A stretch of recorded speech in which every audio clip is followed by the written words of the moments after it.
បង្ហោះម៉ូតូធំម្នាក់នៅតាមផ្លូវជាតិក្នុងទឹកដីខេត្តតាកែវដែលទទួលរងប្រតិកម្មច្រើនពីមហាជននោះនៅពេលនេះត្រូវបាននគរបាលចាត់ការតាមច្បាប់ហើយ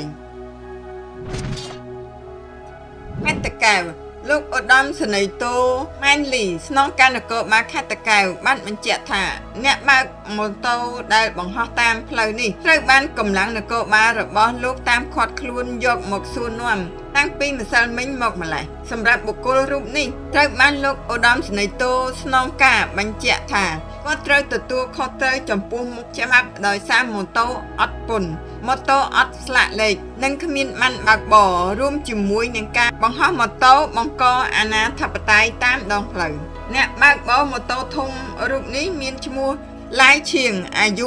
27ឆ្នាំមុខរបរលក់ឡានរស់នៅភូមិឡូរីសង្កាត់រកាក្នុងក្រុងដូនកែវខេត្តតាកែវ